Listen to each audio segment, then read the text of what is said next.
Hello everyone, have a great day. Today we'll explore the journey of James, a man who chose to build his own path, starting from a small wood workshop, proving that true leadership is not inherited, but earned. How does a son step out of his father's shadow and become a CEO people genuinely want to follow?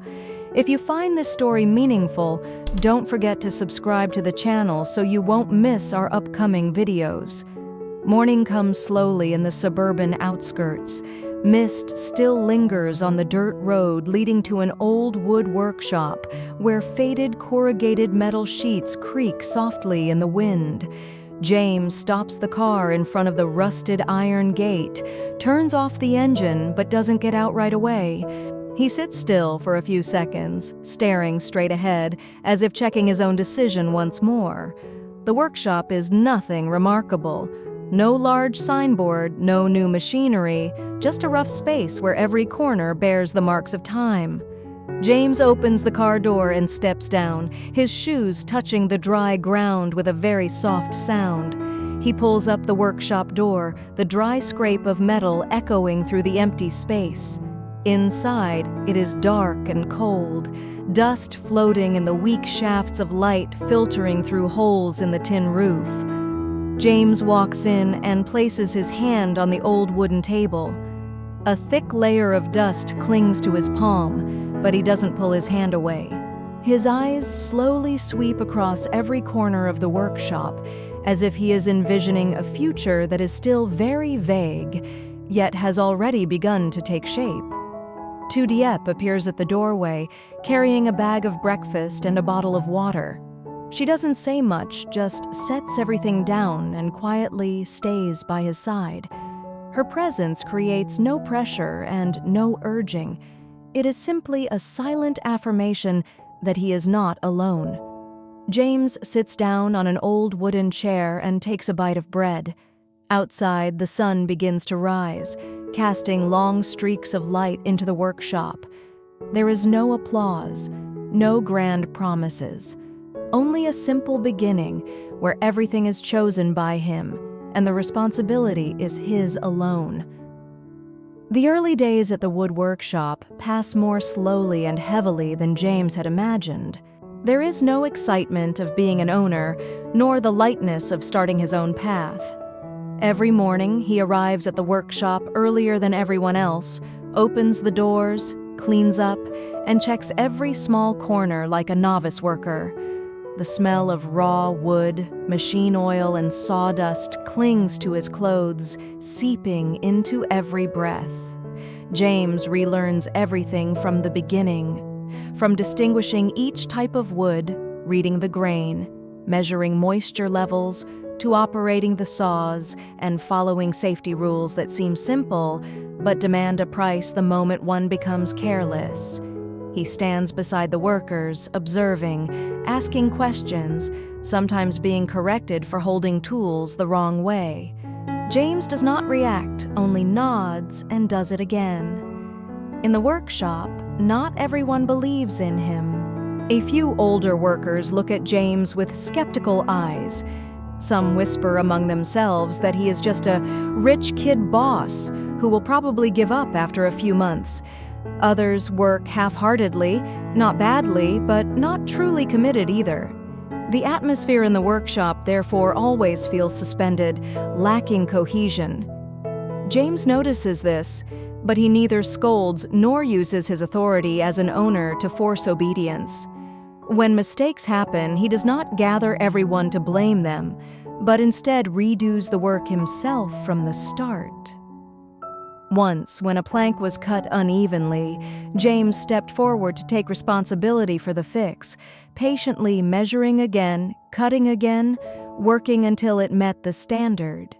The workers watched, indifferent at first, then gradually paying attention. Gradually, they see that James is always the one who leaves last. He eats lunch with the workers, sitting on rough wooden stools, finishing simple meals in a hurry.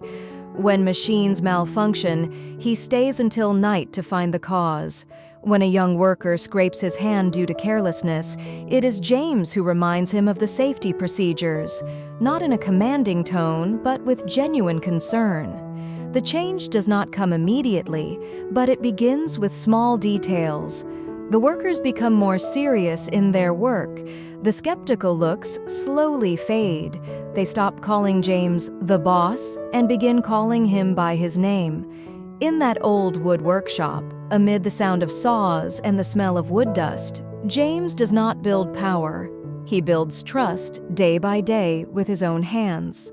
After a few months, the wood workshop no longer carries the chaotic look of the early days, but it still cannot be called stable. The workload increases, orders begin to come in more regularly, and with them comes growing pressure. James is no longer just learning how to be a worker. He has to learn how to make decisions. And it is precisely at this stage that the difference between an owner and a leader begins to show. James changes the way he works. Each week, he sets aside time to sit down with the workers, not to issue instructions, but to listen. Suggestions about processes, machinery, and schedules are carefully noted. Some proposals he agrees to immediately, others he rejects, but he always explains his reasons clearly. When one of his decisions causes work to be delayed, James admits his mistake openly in front of everyone and then discusses how to fix it together. One day, the workshop faces a major problem. A batch of finished products has defects in the surface treatment stage, while the delivery deadline is fast approaching. The atmosphere in the workshop becomes tense. Some suggest delivering the goods as they are. Others fear the customer will cancel the contract. James listens in silence, then makes the decision to halt the shipment. He personally calls the customer. His voice is calm, without excuses. James takes full responsibility, asks for more time to redo the work, and accepts all additional costs. When the call ends, the workshop sinks into silence. No one knows whether that decision will cost them the client. James turns back, rolls up his sleeves, and starts working again alongside everyone. He does not push or rush them, saying only one short sentence. That quality is the one thing they are not allowed to compromise on. The workers stay late into the night. No one leaves early. Those who used to work half-heartedly take the initiative to stay, fixing every small detail. A few days later, the customer accepts the new shipment and continues the partnership. The news spreads quickly through the workshop. There are no cheers, only looks directed at James that have changed. They no longer see someone standing above them, but someone who stands with them when risks arise. From that day on, the way they address him changes. There is no longer the distant James. They call him Brother James. That change is not decided by a title, but by trust. In that wood workshop, James is no longer just the one who gives orders. He becomes someone everyone is willing to follow. Tu Diep never appears at the wood workshop in the role of someone standing at the front. She does not introduce herself with any title, nor does she create distance. Each time she comes to the workshop, she brings a small notebook, a cloth bag, and a habit of quiet observation. Her work is not grand, but it is necessary, recording simple expenses, reminding James of delivery schedules, preparing lunch on days when the whole workshop has to work late. She does not interfere in technical decisions, nor does she speak on James's behalf. When there is something to do, she asks briefly, writes it down, and then does her part. The workers gradually become accustomed to her presence. Not loud, not showy, but always timely. There are days when James returns to the office very late. He sits at the desk, yellow light falling over unfinished drawings. Fatigue is visible in every movement. At times, he doubts himself, wondering whether this path is truly right or merely a prolonged stubbornness. Tu Diep places a glass of water on the table and sits across from him. "You're overthinking it," she says, her voice gentle but clear. James remains silent. "Do you remember the beginning?" she continues. You said you wanted to do something that, when you looked back, you wouldn't be ashamed of." James looks up. His eyes slowly soften. "I don't need you to succeed quickly," Tu Diep adds. "I just need you not to give up halfway." Those words are not grand encouragements, but they are enough to steady James. The next morning, he returns to the workshop earlier than usual. Tu Diep is already there, organizing the accounts and preparing tea for everyone. She is there when the workshop is at its quietest and when it is at its noisiest. She does not demand recognition, nor does she need thanks. When James is busy, she steps back. When he is exhausted, she is the one who reminds him why he started. Gradually, James comes to understand that the success of the wood workshop does not lie only in orders or profits. It lies in the people who stay when everything is still unclear, when no one promises anything certain. And on that journey, Tu Diep is not someone standing beside the spotlight, but a steady, silent support, helping him move forward without collapsing. The wood workshop changes gradually without the need for any specific orders. The change does not come from new rule boards or long meetings, but from the way each person enters the workshop every morning. Workers arrive earlier, not out of fear of being late, but because they have grown accustomed to a shared working rhythm. They check the machines themselves, remind one another about safety, and proactively fix small issues before James even has to speak. Product quality becomes something everyone protects together. A scratched plank, a misaligned detail, is no longer ignored just to get the job done. Some are willing to start over, even knowing it will take extra time. The workshop is no longer merely a place to earn a living. It gradually becomes a shared space where everyone feels responsible for preserving it. The atmosphere in the workshop grows much lighter than before. There are no more harsh shouts or rushed commands. The work remains demanding, but the pressure is shared. When problems arise, everyone sits down together to discuss solutions. James no longer needs to control every stage as he once did. He learns to trust people, to trust the initiative that is formed, rather than using authority to maintain order.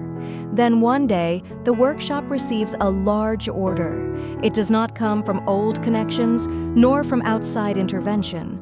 The order arrives after many rounds of discussion, sample inspections, and capability evaluations. The client chooses the workshop for its stability and credibility, for products delivered on time and at the promised quality.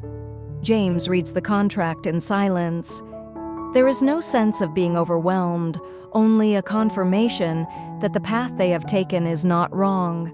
He informs everyone briefly. No one cheers, but every pair of eyes lights up. It is a quiet joy, but a deep one. On the day the bonus is distributed, James does not step forward to claim credit. He divides it evenly and transparently without distinguishing positions. His share is no larger than anyone else's. When someone expresses surprise, James simply says that the workshop has come this far because of the collective effort. That afternoon, the workshop continues to operate as it does every day. No parties, no grand celebrations. Yet, in that familiar quiet, James realizes something important. For the first time, he has achieved something without relying on anyone's shadow.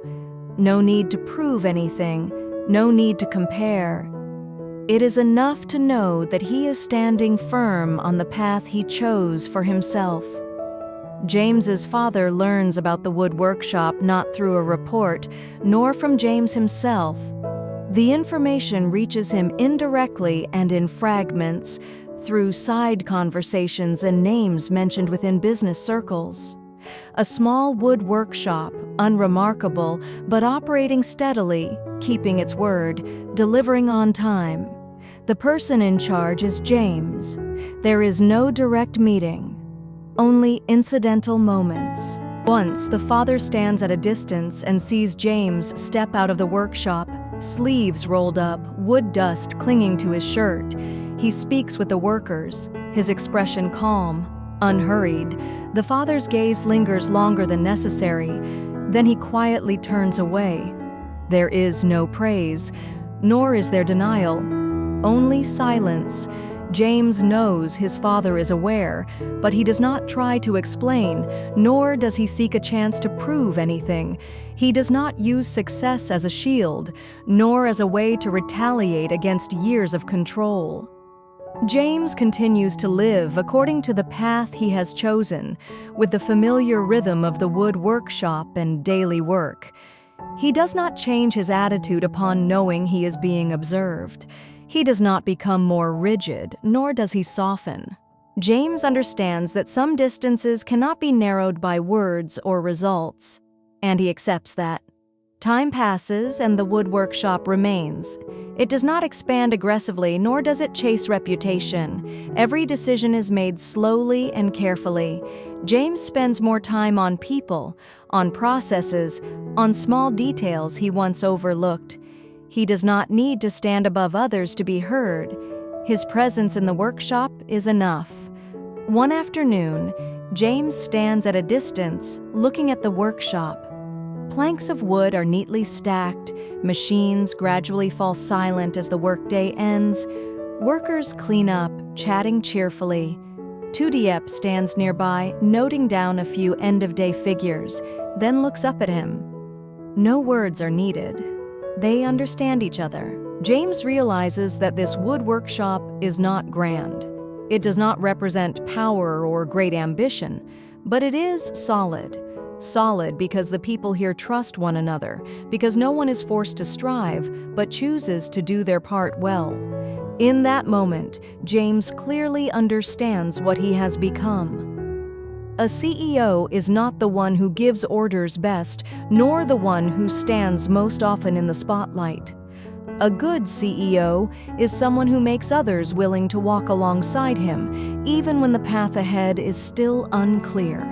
The final image is not a speech or a symbolic handshake. It is simply James, Tu Diep, and a few workers staying late to finish one last unfinished detail. An ordinary wood workshop among many other wood workshops. But there, value is created every day, not through power, but through the right choices made by people. The story follows James as he chooses independence by building a small wood workshop from the ground up, refusing to rely on his father's power or resources. In the early days, he struggles, working alongside skeptical employees who doubt his ability and commitment. Instead of commanding from above, James learns the craft himself, listens to his workers, and takes responsibility when mistakes happen. Gradually, trust replaces doubt. With quiet support from Tu Diep, who stands beside him without seeking recognition, James grows into a true leader. The workshop transforms into a united team, driven by pride rather than fear. When the business earns its first major order through reputation alone, James shares the success fairly instead of celebrating loudly. Even as his father silently observes from afar, James neither confronts nor proves anything. He continues forward, redefining success and showing that a good CEO is someone others willingly follow.